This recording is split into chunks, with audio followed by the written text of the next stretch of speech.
মঙ্গলবারও কলকাতায় বৃষ্টি।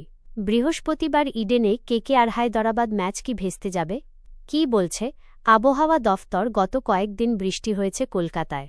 বৃহস্পতিবার ইডেনে কলকাতা নাইট রাইডার্স বনাম সানরাইজার্স হায়দরাবাদ ম্যাচ রয়েছে। সেই ম্যাচে কী প্রভাব ফেলবে বৃষ্টি? দিনের বেলা অস্বস্তি থাকলেও সন্ধ্যা গড়ালেই হচ্ছে বৃষ্টি। গত কয়েকদিন কলকাতা সহ দক্ষিণবঙ্গের একাধিক জেলায় বৃষ্টি হয়েছে।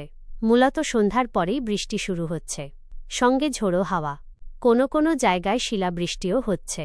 গত কয়েকদিন দিনের বেলা গরম বাড়লেও মঙ্গলবার সকাল থেকেই কলকাতার আকাশ মেঘলা। সকালেই কয়েক পশলা বৃষ্টি হয়েছে, যদিও বেলা বাড়ার সঙ্গে বৃষ্টি কমেছে। বৃহস্পতিবার কেমন আবহাওয়া থাকবে তার পূর্বাভাস দিয়েছে আলিপুর আবহাওয়া দফতর। সেই পূর্বাভাস মুখে হাসি ফোটাবে কেকেআর সমর্থকদের। পূর্বাভাসে জানানো হয়েছে, মঙ্গলবার থেকেই কলকাতার আবহাওয়া শুষ্ক থাকবে। ২ পরগনায় মঙ্গলবার বৃষ্টির পূর্বাভাস থাকলেও কলকাতা ও হাওড়ায় সেই পূর্বাভাস নেই।